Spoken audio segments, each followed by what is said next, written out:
भगवान शिव के अनुसार दुखों का अंत बाहरी परिस्थितियों को बदलने से नहीं, बल्कि आंतरिक परिवर्तन से होता है। शिव यह बताते हैं कि दुखों का कारण हमारे भीतर की अस्थिरता, भ्रम और अज्ञान है। जब तक हम अपने मन, इच्छाओं और आसक्तियों से मुक्त नहीं होते, तब तक दुख हमारे जीवन का हिस्सा बने रहते हैं। शिव का उपदेश है कि ध्यान, आत्मनिरीक्षण और आत्मसंयम के माध्यम से हम अपने दुखों का सामना कर सकते हैं। वे सिखाते हैं कि जब हम अपने भीतर शांति, संतुलन और ईश्वर के प्रति समर्पण विकसित करते हैं, तो दुख अपने आप समाप्त हो जाते हैं, क्योंकि तब हम भौतिक और मानसिक संघर्षों से ऊपर उठ जाते हैं। प्रिय भक्तगण, आज हम आपको एक कथा का श्रवण करा रहे हैं, जो सुनने मात्र से आपके जीवन में सुख, संपत्ति और धन की वर्षा होगी। तो चलिए कथा को प्रारंभ करते हैं। भगवान शिव माता पार्वती से कहते हैं, दुखों का अंत कैसे किया जा सकता है? फिर माता पार्वती कहती हैं, हे देवों के देव महादेव, आपसे भला अच्छा कौन बता सकता है, इसलिए आप ही आज बताइए कि दुखों का अंत कैसे किया जाए। फिर भगवान शिव कहते हैं, हे देवी, आज मैं एक कथा सुनाने जा रहा हूं, कृपया इसे ध्यान से सुने। अगर आप यह कहानी सुन रहे हैं तो पूरा सुनिए। इस कथा को आधा अधूरा छोड़कर जाने की गलती मत करिएगा, क्योंकि इस पवित्र कथा को पूरा सुनने से मनचाहा फल की प्राप्ति होगी। इसलिए इस कथा को पूरा सुने। आप शिव भक्त हैं तो भोलेनाथ का अनादर न करें। एक बार संध्या के समय बीरपुर के राजा चंद्रभानु सिंह जंगल से शिकार खेलकर अपने राज्य को वापस लौट रहे थे। तभी रास्ते में उन्होंने देखा, एक बालक जलती हुई चिता के पास खड़ा था। बालक को देखकर राजा अपने घोड़े से उतरे और बालक के नजदीक जाने लगे। जब राजा उस बालक के नजदीक पहुंचे तो बालक कह रहा था, मां, मैं तुम्हारी सौगंध खाकर कहता हूं, मैं एक दिन बहुत बड़ा आदमी बनकर तुम्हारे सपनों को पूरा करूंगा। राजा उसके बिल्कुल नजदीक पहुंच गए और पूछा, बेटा तुम कौन हो? बालक ने कुछ घबराकर कहा, आप डरो नहीं, मैं बीरपुर का राजा हूं। अभी तुम अपनी मां के चिता के पास बहुत बड़ा आदमी बनने की सौगंध खा रहे थे। क्या मैं जान सकता हूं कि इस सुनसान जंगल में तुम अपनी मां की चिता के पास अकेले क्यों खड़े हो? तुम्हारे बाकी संबंधी और रिश्तेदार कहाँ हैं महाराज? मेरी मां और मैं इस जंगल में अकेले ही रहते थे, लेकिन मेरी मां ने मरते समय मुझे बताया कि मेरे दादा अलीगढ़ के धनी सेठ करोड़ीमल थे। मेरी मां और पिताजी का प्रेम विवाह हुआ था, और चूंकि मेरी मां एक बहुत ही गरीब परिवार से थी, इसलिए मेरे दादाजी उन्हें पसंद नहीं करते थे। विवाह के कुछ दिनों बाद ही बगीचे में घूमते हुए मेरे पिताजी को सांप ने काट लिया और उनकी मृत्यु हो गई। इस पर मेरे दादा दादी ने मेरी मां को अब शकुनी और मनहूस यह कहते हुए कि उनकी आने से ही मेरे पिता की मृत्यु हो गई, उन्होंने मेरी मां को घर से निकाल दिया। जब वह गर्भवती थी, उस समय वह जंगल में आई और यहां एक झोपड़ी बनाकर रहने लगी। यहीं मेरा जन्म भी हुआ। मेरी मां ने मरते समय मुझसे कहा था कि मैं किसी तरह से गरीबी के जीवन से बाहर निकलूं और धनवान बनूं, योग्य बनूं महाराज। यह शब्द कहते ही मेरी मां की प्राण निकल गए। मेरी मां के जीवित रहते हुए मैं उनसे बड़ा आदमी बनने का वादा नहीं कर पाया था, इसीलिए उनकी चिता के समीप खड़ा होकर इस समय बड़ा आदमी बनने की मां की आत्मा से वादा कर रहा था। महाराज, ओह बेटा, बड़ी बड़ी ही दुख भरी कहानी है। तुम्हारी इस वन में रहकर तुम बड़े आदमी कैसे बन सकते हो? अच्छा ये बताओ, हमारे साथ, हमारे राज्य में चलना चाहोगे? आपके साथ? महाराज, हम तुम्हें पढ़ा लिखा कर बड़ा आदमी बनने में तुम्हारी मदद कर सकते हैं, इस बात का हम तुमसे वादा करते हैं। ओह, तब तो मैं आपके साथ बड़ी खुशी से चलने को तैयार हूं। महाराज, और फिर वह राजा के साथ उसके राजमहल की तरफ चल दिया। राजमहल में पहुंचने पर रानी ने पूछा, यह कौन है महाराज? महारानी, इसका नाम कालू है। आज से यह हमारे महल में रहकर शिक्षा ग्रहण करेंगे। रानी मन में सोचने लगी, महाराज भी ना जाने कैसे कैसे नमूने उठाकर महल में ले आते हैं। इन्हें कौन समझाए कि यह महल है, कोई अनाथालय नहीं है। महारानी, आप किस सोच में पड़ गई? कुछ नहीं महाराज, आप आज्ञा कीजिए। महारानी, आज से कालू तुम्हारी छत्र छाया में पलेगा। राजकुमार और राजकुमारी की तरह ही अब तुम्हें इसका ध्यान भी रखना पड़ेगा। ठीक है। महाराज, उस रात कालू सोचने लगा कि उसकी कितनी अच्छी किस्मत है कि वह राजमहल में पहुंच गया। दूसरी तरफ महारानी सोच रही थी कि कालू को महल से निकालने के लिए मुझे कल कुछ करना ही होगा। जिस दिन राजकुमार राजकुमारी और कालू को भोजन परोसा गया, उस दिन राजकुमार और राजकुमारी को सोने की थाली में खाना दिया गया, जबकि कालू को पत्ते पर भोजन परोसा गया। इससे कालू नाराज हो गया और कहा कि वह पत्ते पर खाना नहीं खाएगा। रानी ने पूछा कि क्या वह पत्तल पर भोजन नहीं कर सकता। कालू ने जवाब दिया कि वह खा सकता है, लेकिन उसे यह भेदभाव पसंद नहीं आया, क्योंकि अन्य लोगों को सोने की थाली में खाना परोसा गया था। रानी ने तब कहा कि अगर वह राजाओं और महाराजाओं की तरह खाना चाहता है तो खाएं, वरना ना खाएं। कालू ने कहा कि वह तब तक नहीं खाएगा जब तक कि उसे सम्मान के साथ सोने की थाली में भोजन नहीं परोसा जाता। इससे नाराज होकर कालू महल से चला गया और उसी जंगल की ओर लौट गया जहां से वह आया था। जब महाराज महल में आए और उन्हें पूरी घटना का पता चला, उन्होंने रानी से पूछा कि कालू को सोने की थाली में भोजन क्यों नहीं परोसा गया। रानी ने कहा कि वह कालू की परख करना चाहती थी, जिससे पता चला कि वह बहुत ही घमंडी और चतुर है। इसके सिवा उसके अंदर कोई भी विशेषता नहीं है। वह अपने जीवन में कुछ भी नहीं बन पाएगा। महारानी, बेशक उसे पत्ते पर भोजन परोस कर तुम उसकी परीक्षा लेना चाहती थी, परंतु तुमने यह ठीक नहीं किया। वह अभी बालक है, उसे अपमान महसूस हुआ होगा, कहीं वह महल से चला ना जाए। महाराज, महल का सुख वैभव छोड़कर वह कैसे जा सकता है? भला राजा तुरंत कालू को महल में ढूंढने लगे, परंतु वह उन्हें महल में नहीं मिला। कालू अवश्य ही जंगल में अपनी झोपड़ी में चला गया होगा। मुझे तुरंत वहां जाकर उस बेसहारा बालक को वापस महल में लेकर आना चाहिए। राजा अपने घोड़े पर सवार होकर जंगल की तरफ निकल चले। इधर जब कालू वापस जंगल में आ गया था, गंगा नदी के किनारे त्रिकुट नाम से एक विशाल वन था, जिसका कोई दूसरा छोर नहीं था। वहीं पर ब्रह्मदर्शी नाम का एक साधु रहते थे। वह बहुत ही करुणामय थे।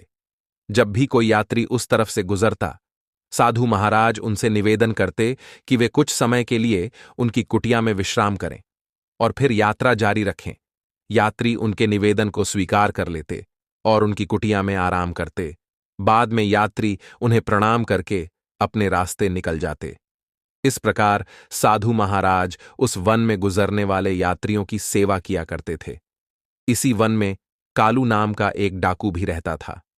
लूटपाट करना उसका पेशा था, और जो भी यात्री उसे पैसा देने में हिचकिचाना, उसे कालू बिना किसी झंझट के मार डालता था। इसी भय से लोग उस जंगल से गुजरने के लिए 100 बार सोचते थे, और अगर कोई बहादुरी से उस जंगल में प्रवेश करता भी तो डाकू कालू उसे लूट लेता। मैंने उनसे क्या झूठ बोला था कालू, तुम्हारे अंदर का डाकू मर चुका था, इसलिए तुम डर कर मेरी मदद मांगने आए थे। साधु बाबा, आपकी बात सच है। उनसे धन लूट कर तुम अपना लोक और परलोक बिगाड़ रहे हो। इतना सब कुछ करने पर भी क्या तुम्हारे मन को शांति है? तुम निडर होकर अन्य लोगों की तरह जीवन गुजार सकते हो? नहीं, हर समय तुम्हें यही डर बना रहता है कि कहीं कोई तुम्हें मार ना दे। बोलो, सत्य है ना? हां साधु बाबा। फिर कुछ सोचकर कालू डाकू ने साधु बाबा से कहा, साधु महाराज, आपकी बातों ने मेरी आंखें खोल दी हैं। मैं भी अन्य लोगों की तरह निडर होकर जीना चाहता हूं। आप मुझे कोई ऐसा उपाय बताइए जिसको करने से लोग मुझे भी आपकी तरह आदर सम्मान से देखें। मैं वचन देता हूं कि आप मुझसे जो भी काम करने को कहेंगे मैं उसे करूंगा। ऐसा है, तब आओ मेरे पीछे पीछे। तब साधु बाबा एक पर्वत की ओर चल दिए और कालू उनके पीछे पीछे था। पर्वत की तलहटी में पहुंचने पर साधु महाराज ने कहा, कालू, इन 2 पत्थरों को अपने सिर पर उठाकर पहाड़ पर मेरे पीछे पीछे चलो। अच्छा साधु बाबा। कालू ने ऐसा ही किया और उसने दोनों पत्थर उठा लिए और अपने सिर पर रखकर साधु बाबा के पीछे पीछे चलने लगा। कुछ ही कदम चलने पर वह थकने लगा। तब साधु महाराज ने पूछा, क्या हुआ? कालू ने कहा, साधु बाबा, यह पत्थर बहुत भारी है। साधु ने कहा, अच्छा एक पत्थर फेंक दो। कालू ने तुरंत एक पत्थर फेंक दिया और फिर से साधु के पीछे चलने लगा। कुछ दूर जाने पर कालू ने कहा, साधु बाबा, यह अकेला पत्थर भी कम भारी नहीं है, अब मैं चढ़ाई नहीं कर सकता। साधु ने कहा, ठीक है, इसे भी नीचे फेंक दो और मेरे पीछे आओ। कालू ने दूसरा पत्थर भी फेंक दिया और साधु के पीछे पहाड़ पर चढ़ने लगा। अब वह आसानी से पहाड़ की चोटी पर पहुंच गया। वहां पहुंचकर कालू ने कहा, साधु बाबा, आप मुझे यहां पर क्यों लाए हैं? तुम्हें एक शिक्षा देने के लिए देखो। अब तक तुम्हारे सिर पर लूटमार और हत्या रूपी दो भारी पत्थरों का बोझ था, जो तुम्हें जनप्रिय रूपी पहाड़ पर चढ़ने नहीं देता था। इसीलिए तुम एक काम करो, आज से तुम लूटमार और हत्याएं करना बंद कर दो। जिन लोगों का धन तुमने आज तक लूटा है, उन्हें वापस कर दो। तब जाकर तुम भी सब लोगों के प्रिय बन जाओगे। तभी सब जगह भले आदमी के रूप में तुम पहचाने जाओगे। ठीक है साधु बाबा, मैं ऐसा ही करूंगा, लेकिन मुझे यह पता नहीं था कि जिन लोगों से मैंने धन चुराया था वे कौन थे और कहाँ के निवासी थे। फिर साधु बाबा कहते हैं, इसलिए तुम यह करो कि चुराया हुआ धन गरीबों और भिखारियों में बांट दो। ठीक है साधु बाबा, मैं ऐसा ही करूंगा। कालू ने ऐसा ही किया और भेष बदलकर शहर में गया और अपने साथ लाए गए सारे धन को गरीबों और जरूरतमंदों में बांट दिया। मुझे अच्छी ज्ञान भरी बातें सिखाकर मेरे जन्म को सार्थक बना दो।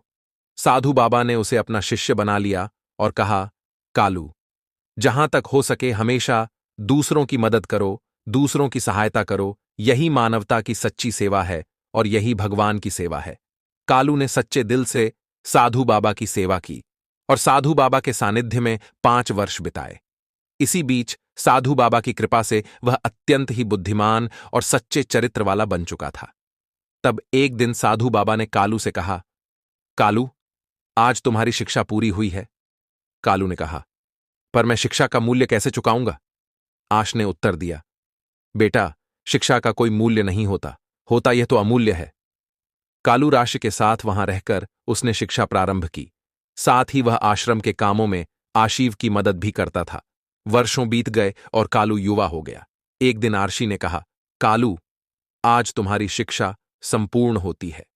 मुझे गर्व है कि तुम मेरे सबसे योग्य और बुद्धिमान शिष्य हो।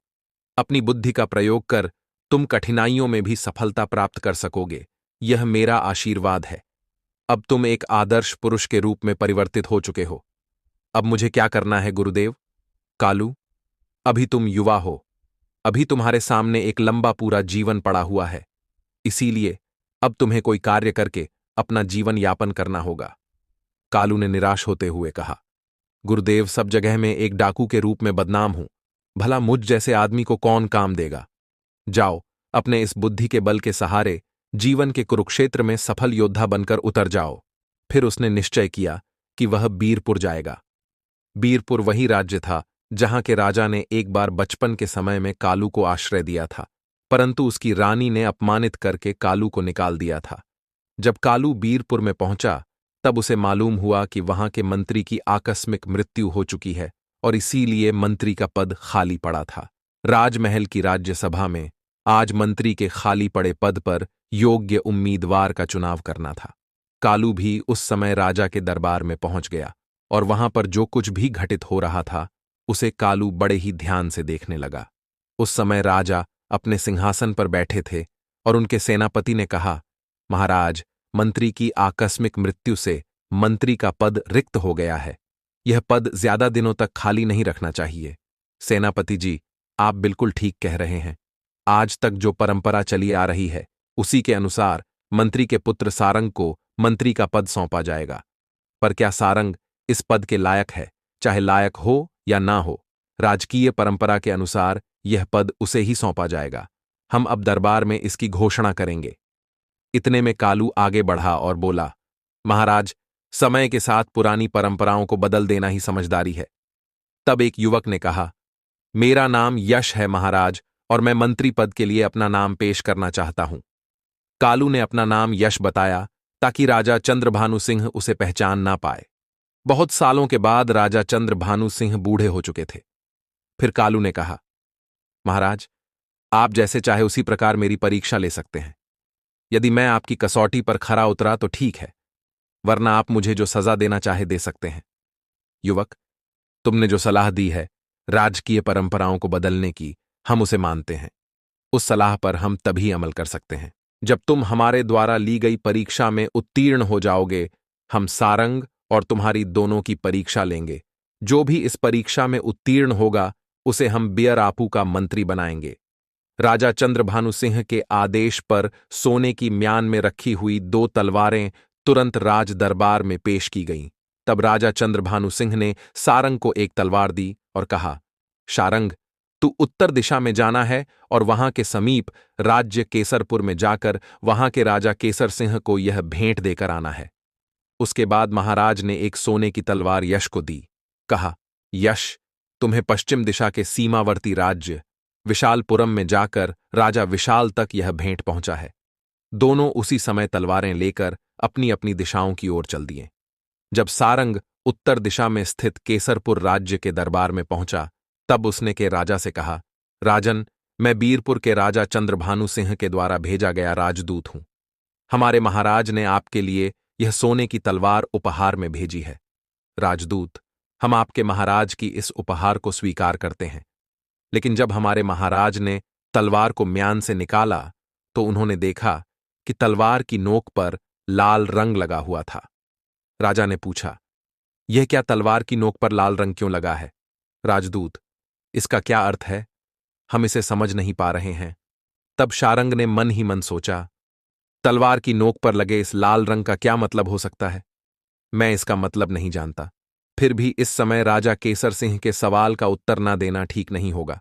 यह सोचकर उसने कहा, हां राजन, लाल रंग का यही रहस्य है कि या तो आप हमारे राजा की तलवार की शक्ति स्वीकार कर लें, वरना हमारे महाराज की खूनी तलवार आपके राज्य में खून की नदियां बहाने से नहीं चूकेगी। यह बात आपको बता दें कि अब युद्ध भूमि में ही शीघ्र तलवार की धारों का फैसला हो जाएगा। सेनापति जी, राजा चंद्रभानु सिंह ने लाल रंग की तलवार भेजकर हमें चुनौती दी है। आप आज से ही सेना का संगठन शुरू कर दीजिए। हम बहुत जल्द बीरपुर पर आक्रमण करने की योजना बना रहे हैं। यह सुनकर महाराज शारंग घबराकर वहां से चले गए।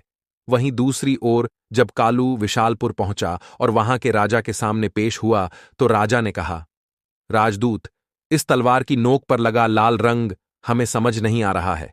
इसका क्या मतलब है? कालू ने गहरी सोच में पड़ने के बाद कहा, महाराज, हमारे राजा आपका बहुत सम्मान करते हैं। यह तलवार उसी सम्मान का प्रतीक है। तलवार की नोक पर लाल रंग लगाने का मतलब है कि हमारा राजा और उसका राज्य आपकी मित्रता के लिए किसी भी हद तक जा सकते हैं। राजा ने खुश होकर कहा, बहुत अच्छी बात है। मैं आपके राज्य राजा की इस मित्रता की तलवार को स्वीकार करता हूं और उनका हार्दिक धन्यवाद करता हूं। मैं भी पूरी कोशिश करूंगा कि आपके राजा का सच्चा मित्र बनूं। मेरा तन मन हमेशा उनके लिए समर्पित रहेगा। इसके बाद राजा ने कहा, राजदूत, मैं आपके राजा को इस सेना की एक टुकड़ी और कुछ बहुमूल्य उपहार भेंट कर रहा हूं। कालू ने धन्यवाद कहा और वह सेना की उस टुकड़ी और बहुमूल्य उपहारों के साथ बीरपुर की ओर चल पड़ा। इधर केसरपुर की सेना ने हरिनगर की ओर कूच कर दिया। सारंग यश दोनों ही बीरपुर में पहुंचे। तब राजा ने कहा, कहो शारंग, केसरपुर के राजा ने तुमसे क्या कहा? तलवार की नोक पर लगे हुए लाल रंग का तुमने उन्हें क्या अर्थ बतलाए? तब सारंग ने सारी बात उन्हें विस्तार से बता दी। ओह शारंग, यह तुम क्या कह रहे हो? केसर सिंह शीघ्र ही हमारे राज्य पर आक्रमण करने वाला है। जी महाराज। उसी समय एक गुप्तचर आया। महाराज, केसरपुर की विशाल सेना बीरपुर की तरफ बढ़ी चली आ रही है। ओह, अब क्या होगा? इतनी शीघ्र तो हम अपनी सेना को संगठित भी नहीं कर सकते। तब वहां पर मौजूद कालू ने कहा, महाराज, घबराइए नहीं। मैंने विशालपुरम के राजा को तलवार की नोक पर लगे हुए लाल रंग के विषय में जब जानकारी दी तो उन्होंने खुश होकर अपनी सेना की एक टुकड़ी मेरे साथ रवाना कर दी थी। वह टुकड़ी अब भी महल के बाहर खड़ी है। महाराज, चिंता करने से कुछ नहीं होगा। कृपया सेनापति जी को निर्देश दें कि वे केसर नगर की सेना से युद्ध करें। मैं अपने साथ लाई गई सेना के साथ केसरपुर पर हमला करूंगा। इस दोहरे हमले से केसरपुर की सेना सामना नहीं कर पाएगी और इस परिस्थिति में विजय हमारी होगी, जैसा कि कालू ने सोचा था।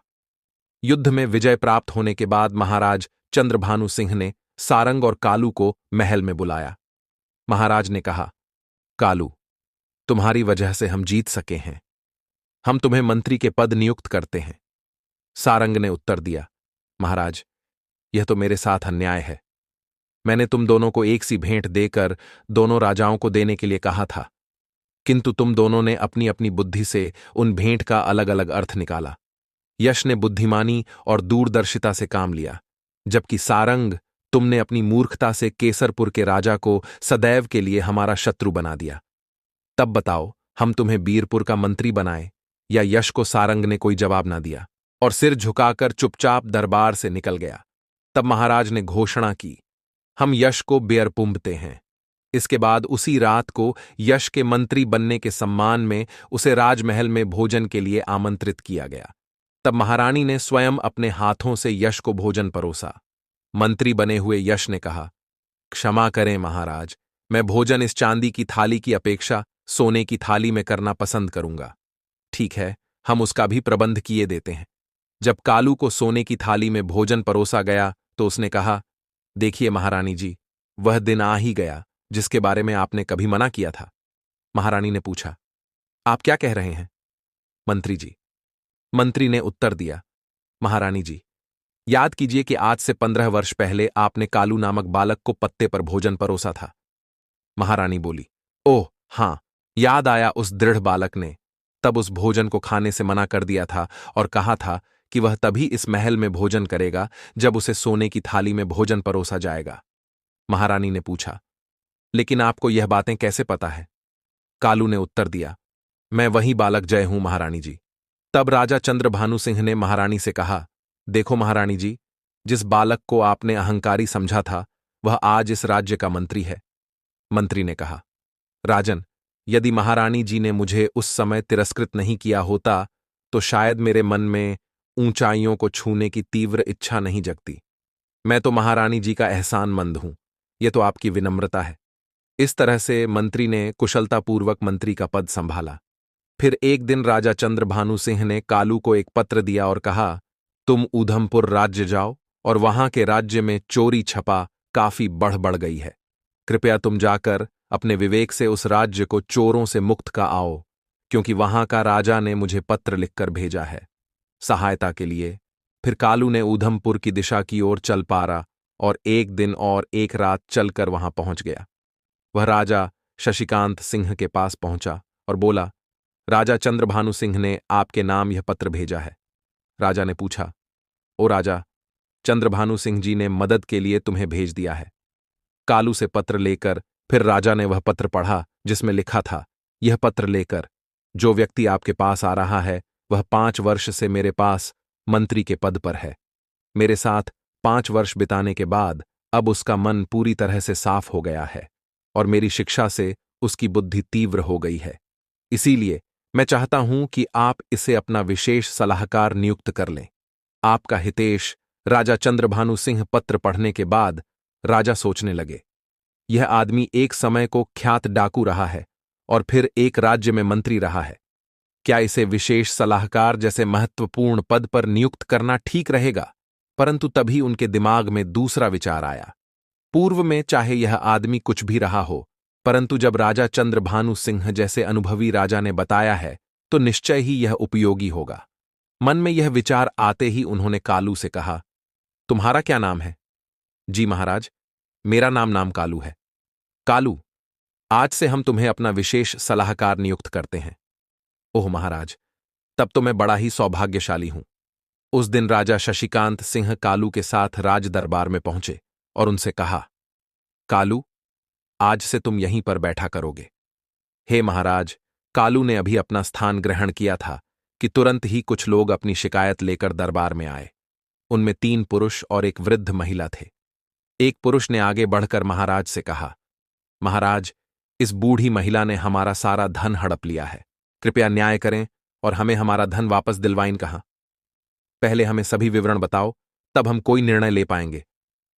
इस पर वृद्ध महिला ने आगे बढ़कर कहा, महाराज, यह तीनों झूठ बोल रहे हैं। मैं शुरू से ही आपको पूरी बात बताऊंगी। और उसने अपनी कहानी सुनाना शुरू किया।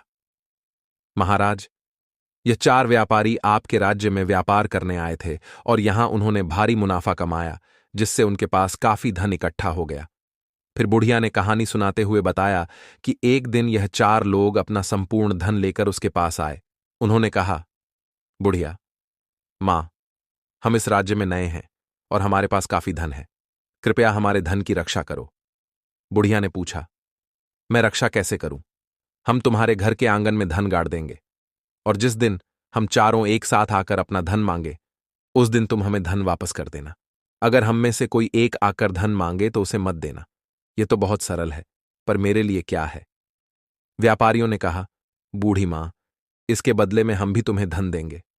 बुढ़िया ने तब कहा, तब मुझे तुम्हारी बात मंजूर है। उन्होंने घर में गड्ढा खोदा, 2 बड़ी पोटलियां धन से भरी और उसे वहां रखकर मिट्टी से ढक दिया। फिर वो चारों बोले, बूढ़ी मां, हम हर शाम को यहां भोजन करने आया करेंगे। बुढ़िया ने कहा, बड़े शौक से आओ बेटो। रोज शाम को जब वे भोजन करने आते तो बुढ़िया से पूछते, हमारा सारा धन सुरक्षित तो है ना? बुढ़िया ने जवाब दिया, हां बेटा, तुम्हारा धन पूरी तरह सुरक्षित है। एक दिन जब उन 4 व्यापारियों ने खजाने की जगह को खोदा तो वहां पर धन अभी भी वैसा ही था जैसा छोड़ा गया था। अब उन्हें उस बुढ़िया की ईमानदारी पर कोई संदेह नहीं रहा। उसकी ईमानदारी से प्रसन्न होकर उन्होंने उसे 5 स्वर्ण मुद्राएं दीं और कहा, बूढ़ी मां, यह मुद्राएं रख लो, यह तुम्हें काम आएंगी। झुक झुक जियो मेरी बेटे। लेकिन उन चारों में से एक के मन में लालच जाग उठा।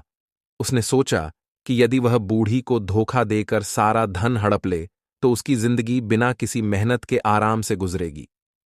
एक दिन जब वे चारों व्यापारी घर के बाहर एक पेड़ के नीचे चौपट खेल रहे थे, तभी उनमें से एक ने दूसरे से कहा, तुम बूढ़ी मां से जाकर कह दो कि वह जल्दी से खाना बना दे, बहुत भूख लग रही है। ठीक है, मैं अभी जाता हूं, और घर की ओर चल दिया। वह सोच रहा था कि यह सबसे अच्छा मौका है जब उसके साथी बाहर व्यस्त हैं और वह अकेले धन को हट सकता है। घर के अंदर पहुंचकर उसने बूढ़ी मां से कहा, बूढ़ी मां, हमें इस वक्त सारे धन की आवश्यकता है। मेरे साथी ने धन लाने के लिए मुझे भेजा है। सारे धन की एक साथ। तुम लोगों को इस समय क्या आवश्यकता आ पड़ी? बूढ़ी मां कहती हैं, मेरी बात पर तुम्हें यकीन नहीं हो रहा तो तुम बाहर जाकर मेरे साथियों से पूछ लो। तब बुढ़िया घर के दरवाजे पर आई और बाहर बैठकर चौपट खेल रहे व्यापारियों से बोली, तुमने जयंत से जो कहा है, क्या वह ठीक है? हां बूढ़ी मां, ठीक है, परंतु जरा जल्दी कर दो। तब बुढ़िया घर के अंदर आई और बोली, तुम्हारे साथी भी तुम्हारी बात का समर्थन कर रहे हैं, इसीलिए गड्ढे को खोदकर तुम अपना धन ले जा सकते हो। अच्छा बूढ़ी मां, वह व्यक्ति मन ही मन में सोच रहा था कि मेरी चाल कामयाब हो गई। वह व्यक्ति फटाफट खड्डा खोदने में जुट गया। बड़ी ही तेजी के साथ उसने सारा खड्डा खोद लिया और धन के 2 बड़े बड़े थैले निकालकर बाहर रख दिए और बूढ़ी मां से बोला, बूढ़ी मां, तुम जरा एक लोटा पानी ला दो, मुझे बड़ी ही प्यास लग रही है। अबई लाई बेटा। और फिर बुढ़िया पानी लेने चली गई। इतने में पलक झपकते ही वह व्यक्ति ने दोनों धन से भरे हुए थैले उठाए और घर के पिछवाड़े में एक घोड़ा खड़ा था, उसकी पीठ पर लादकर वह तुरंत वहां से फरार हो गए।